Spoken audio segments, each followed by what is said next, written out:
अस्सलाम वालेकुम वरहमतुल्लाहि वबरकातुहू। उम्मीद करते हैं मिजाज आले बखैर होंगे। खूब सोच समझ कर ही करना कदीम किताब से मोहब्बत का अमल। महबूब छुड़ाने से भी न छोड़े, महबूब छुड़ाने से भी साथ न छोड़े। अगर आप ये अमल कर देंगे और आप सोचेंगे कि आपका महबूब आपका साथ छोड़ दे, तो आपका साथ आपका महबूब छुड़ाने से भी नहीं छोड़ेगा, कभी भी आपका साथ नहीं छोड़ेगा। तो आइए जानते हैं कि ये तावीज़ क्या है, किस तरीके से काम करता है।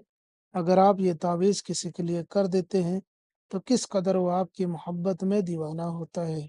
क्योंकि ये एक सिफिली टाइप अमल है, तो इसलिए आप इसे सोच समझ कर ही करें, क्योंकि ये एक बहुत ज़बरदस्त तावीज़ है, बहुत ज़बरदस्त अमल है।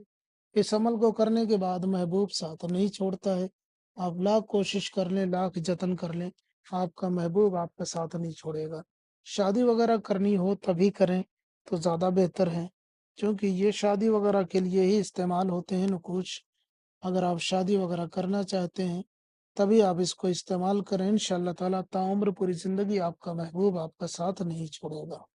तो आइए जानते हैं कि इस तावीज़ को किस तरीके से करना। याद रहे, जायज़ मकसद के लिए करें, किसी को खामखा तकलीफ देने के लिए ना करें, किसी को परेशान करने के लिए ना करें। पूरी ज़िंदगी साथ में रहना हो या शादी वगैरह करनी हो, तभी इस्तेमाल करें जब बहुत ज़रूरी हो, वरना इस अमल से गुरेज़ करें। मेरे चैनल पर बहुत सारे अमलियात हैं, आप उनमें से किसी अमल को कर सकते हैं। ये बहुत ज़्यादा फ़रमाइश हो रही थी कि कुछ ऐसा अमल बताएँ कि जो शादी वगैरह के लिए हम कर सकें।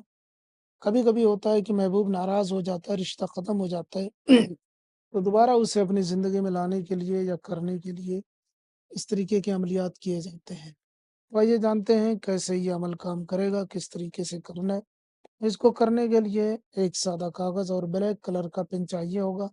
इस तरीके से ले लेना है, बॉक्स बना लेने हैं और उसके बाद में आपको सबसे पहले लिखना है यकमुआश, यकमुआश। फिर यहाँ पे भी यकमुआश जैसे लिखा हुआ वैसे लिख लेना है। ये एक मुवक्किल का नाम है। ये दोनों जगहों में ये यकमुआश लिखना है आपको और उसके बाद में मीम लिखना है, मीम लिखना है। फिर लिखना है 1 3 5 5, फिर लिखना है 1 1 2 9, फिर लिखना है 1 3 4 5, फिर लिखना है 2 3 3 8। इस तरीके से आपको लिख लेना है और उसके बाद में आपको यहाँ पे नीचे लिखना है अलहुब, जिसके लिए करना है उसका नाम। अगर वो लड़का है तो बिन लगाएं, लड़की है तो बिनते लगाकर उसकी माँ का नाम लिखें, फिर अलाहुब लिखें, फिर अपना नाम लिखें। अगर आप लड़के हैं तो बिन लगाएं, लड़की हैं तो बिनते लगाकर अपनी माँ का नाम लिख लें। नाम हिंदी, अंग्रेज़ी, उर्दू में भी लिख सकते हैं। बिन या बिनते भी हिंदी, अंग्रेज़ी, उर्दू में लिख सकते हैं। इस तरीके से आप लिख लें और उसके बाद में जब आप ये लिख लें, तो इस ताबीज़ को फ़ोल्ड करना है। फ़ोल्ड करके किसी जगह मिट्टी में दबा देना है। कहीं भी आप चले जाएँ, मिट्टी साफ-पाक होनी चाहिए, ज़मीन पाक साफ होनी चाहिए।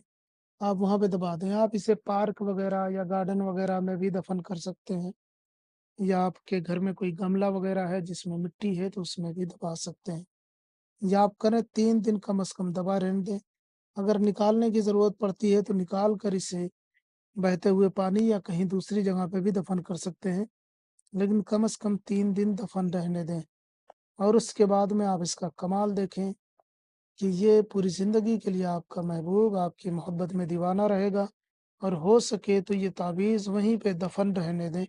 इंशाअल्लाह ताला आपकी मोहब्बत आपके इर्द-गिर्द घूमेगी, आपका महबूब आपके इर्द-गिर्द घूमेगा। शादी वगैरह का इरादा होगा, तो शादी वगैरह भी हो जाएगी। आप ये करके देखें, इंशाअल्लाह ताला कामयाबी आपके कदम चूमेगी। हम मिलते हैं किसी और वीडियो में, जब तक के लिए इजाज़त दें। अस्सलामु अलैकुम व रहमतुल्लाह। नए हैं तो चैनल को लाज़मी सब्सक्राइब करें। इस अमल की इजाज़त सभी को है, कोई भी कर सकता है।